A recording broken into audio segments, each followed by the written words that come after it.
crazy, but nice additions. Let's have a look at magic items. Let's quickly see how many of them there are. Quite a lot. It's quite a lot of them. Okay, well, let's try and get through all of them as much as we can. So we got a Bobbin Lily Pad, which is very rare. Floats on water 10-foot diameter, has tendrils that propel it across land and across the water, but not underwater. It has a walking, flying and swimming speed of 20 feet, and it can hover. Lily Pad can transport up to 300 pounds. Okay, so it's sort of like a flying carpet, but it's a lily pad. Nice. Not too bad. Once again, nothing too crazy. And let's see what the Chromatic Rose does. It comes in 5 colours. While Rose is held, you gain harmless visual effects as indicated in the table. You can gain resistance to damage type associated with the rose's colour. If you take more than 10 damage of this type, the rose disintegrates, and you take no damage instead. So it's like a one-use saviour kind of item. As an action, you can blow the petals from the rose to produce a 20-foot cone of acid, lightning, poison gas, fire or cold as dictated by the rose damage type. Each creature in the cone must do a constitution saving throw or take damage. Using this destroys the rose. So it is a one-use thing, and it only does 3d10 damage, which isn't a crazy amount for a one-use thing, especially for rare. Yeah. See, that's the type of item that you could get and use over and over again. So the fact that it's a one-use rose is actually not too great. But I guess there's not actually many one-use items in the game. Most of the time it's either scrolls or potions, not items. So that's quite a good idea, quite good to put them in. Let's have a look at the Cloak of Many Fashions. While wearing this coat, you can use a bonus action to change style, colour, and apparent quality of the garment. The weight doesn't change regardless of appearance. The cloak can't be anything but a cloak. Okay, so a common magic item that doesn't really do much other than a bit of flavour. The Dread Helm is also just makes your eyes and glow red and hides the rest of the face. Once again, common, doesn't really actually do anything mechanical, but pretty cool. I like it. Dust of Corrosion. As an action, you can throw this dust into the air, filling a 10-foot cube that extends out from you. Surfaces and objects made of non-magical ferrous metal in the area instantly corrode and turn to dust, becoming useless. Any creature has to do a DC 13 Constitution saving throw or take necrotic damage. Found in a small packet, this dust is made. There's enough dust for one use. So another one use thing. I forgot about dust actually. They are usually one use. So you got the Chromatic Rose, which is one use, and the Dust of Corrosion, that is one use. Not too much craziness from the damage point of view, but I do like the idea of being able to corrode metal. Gives your players some cool options if they need to get through certain things like doors that have metal locks and whatnot.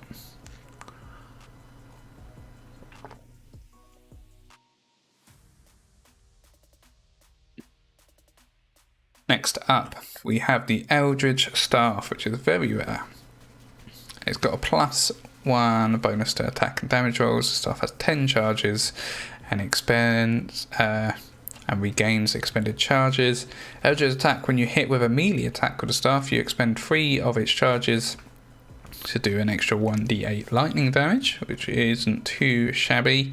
And Eldridge escape: if you take damage, you can use 3 of the staff's charges and your reaction to turn invisible and teleport yourself and any equipment you're carrying or wearing to 60 feet. You remain invisible to the start of your next turn. Once again, quite nice.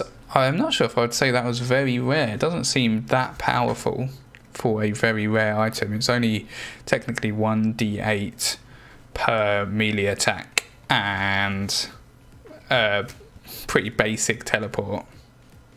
So yeah, I'm not sure if I would call that very rare.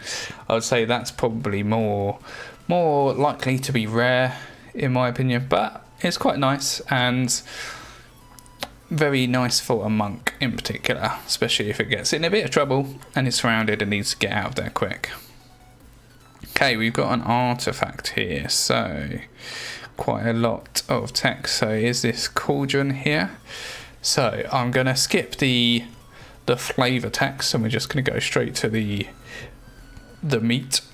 So you have to do a DC 15 Constitution save when you attune to it.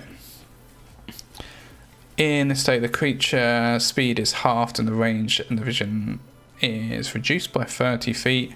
Disadvantage on ability checks, attack rolls and saving throw. The creature will reach the end of its natural lifespan in 3d8 days. Only a wish spell or divine intervention can reverse this effect.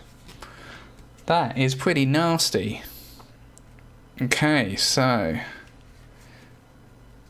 also I missed a bit there. It says you have to succeed on a DC 15 Constitution saving throw or be aged. Yeah, so if you fail, you get all of that. It's got the usual random properties that artifacts have, which in this case is 1 minor detrimental and 1 minor beneficial. And then this is what the properties do.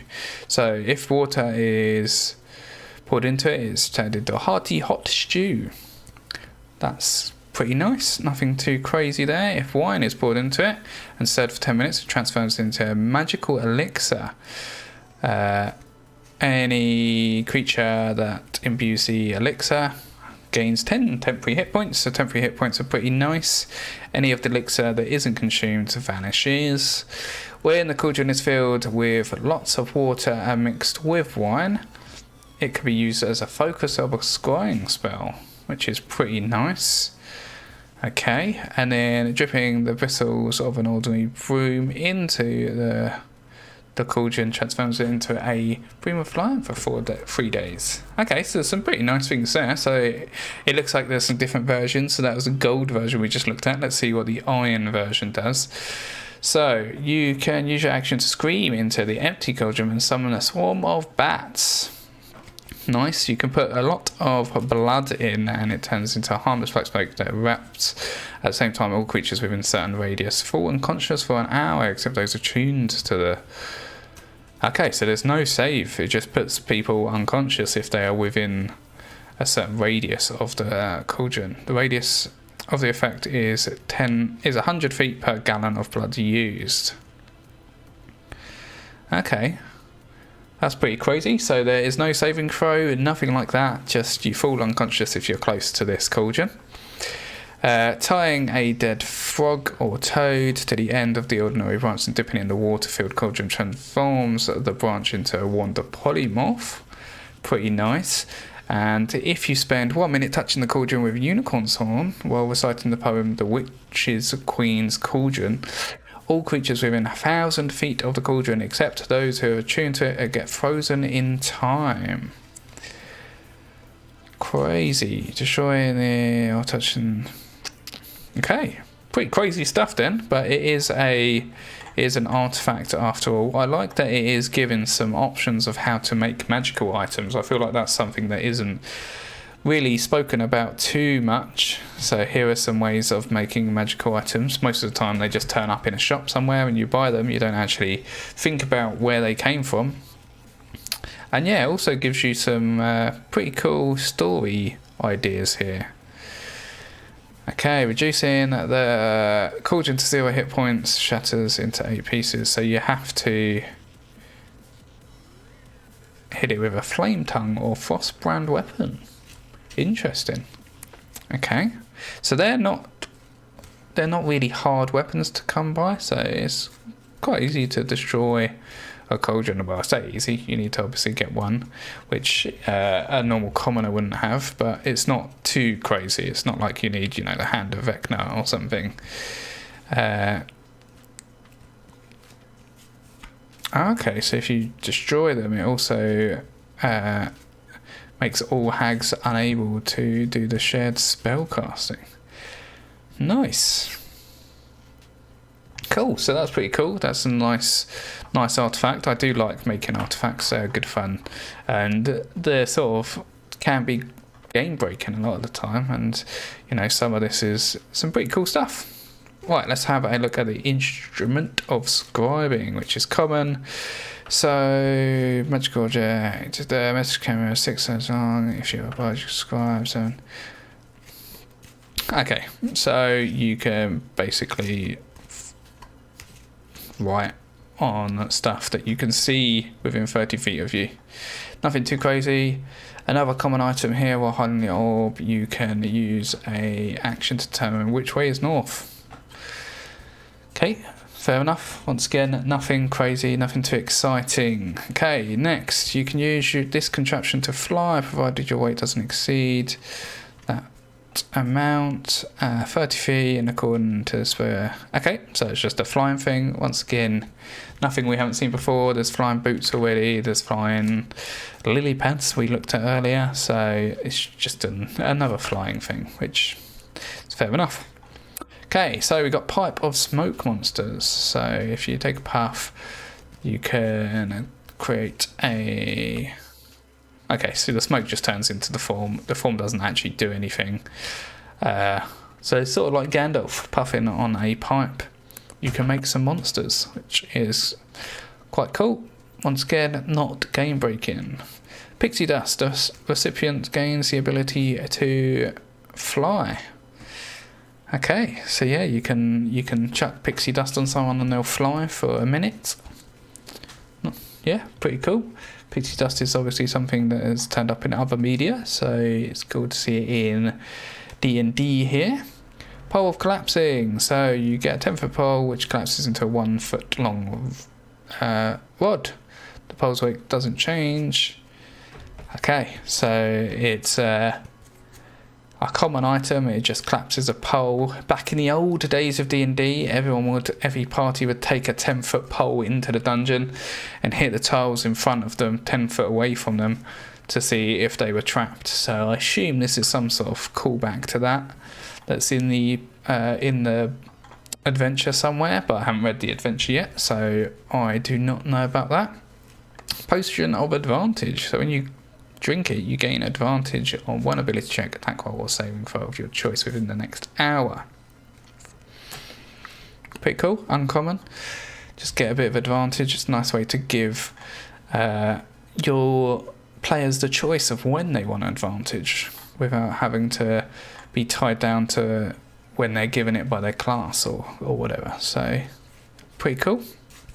Scissors of Shadow Sniping. So that's an action that you can make a few snips of these, cause a shadow of a humanoid to detach from its source. If the creature is unwilling to give out shadow, has to do a DC 15 Charisma saving throw.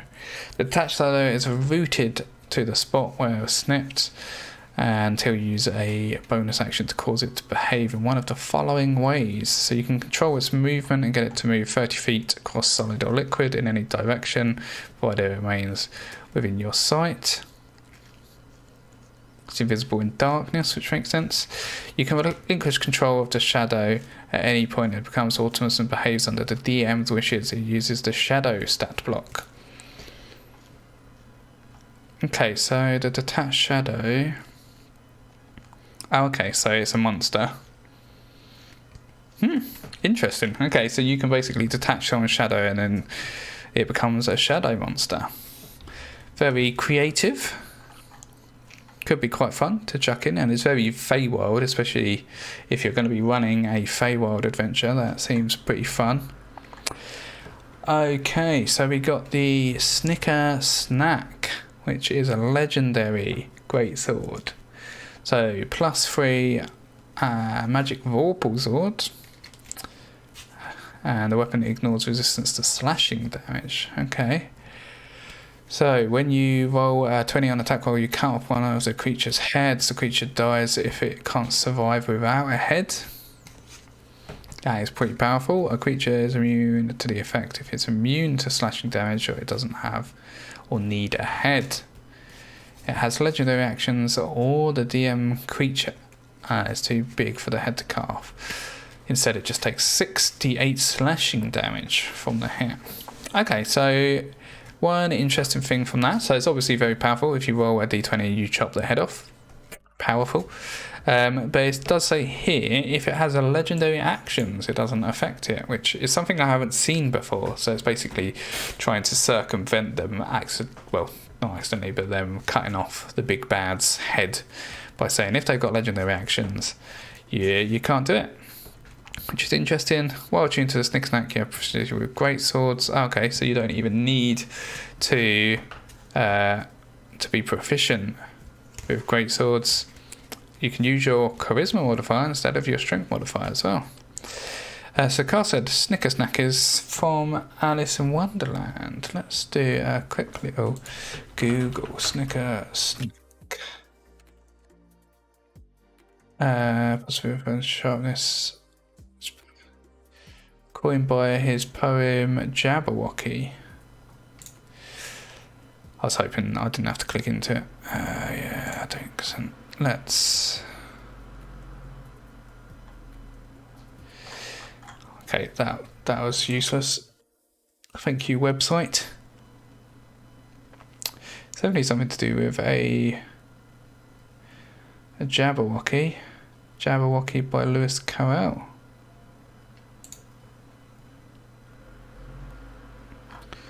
Okay, so it's something to do with this poem by Lewis Carroll. So I don't know if it's Alice in Wonderland, but it is something.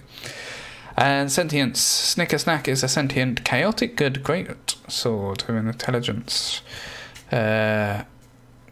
Craves the destruction of evil dragons and urges you to seek out these creatures and slay them. Nice. So I do like playing sentient weapons. Carl saying Jabberwocky is mentioned, I'm sure. I'm pretty sure I've seen someone share on Twitter that Jabberwocky's been added in the creatures section that we'll get to in a bit as well. But I haven't had a look yet. Yeah, so I like playing sentient weapons. It is good fun. Players enjoy it, especially if they've not seen a sentient weapon before. It's nice to bust it out and see their reaction. Right, let's continue. So steel is a long sword, so +2 to attack and damage rolls, and you can cast Revivify on it. So once again, pretty good sentient weapon again. So 2 sentient weapons in a row there. I wonder if they're related somehow in the story. A talking doll, which looks amazing. So it's a common item, so I assume it can just talk. Yeah, pretty much is a doll that can talk, and this one here looks creepy, and yeah, that's a solid no for me. So, Wands of Scowls, so it's got 3 charges, must succeed a DC 10 charisma save or be forced to scowl. A little bit weird. And then Wand of Smiles, which is the same but smiling, that is a callback to Critical Role. Has the Wand of Smiles. Matt Mercer introduced it and gave it to Jester quite early on, and yeah, there were some funny moments with it, so they've obviously canonised it by putting in the book, which is nice. And then last but not least is the Woodcutter's Axe, which has +1 to damage and attack rolls, and when you use it to make an attack against a plant or a wooden object, it does an additional 2d6 slashing damage. So nothing too crazy, nothing too inventive, but quite nice to have. So all in all, I would say there's nothing too crazy other than the artifact, so the cauldron, and then the big old great swords, the Snicker Snack. They're a bit crazy, but they should be. They're an artifact and legendary, so they should be a bit crazy. The art for this even makes it look mental with the little rose on the end as well. So yeah, I like it. Let's go to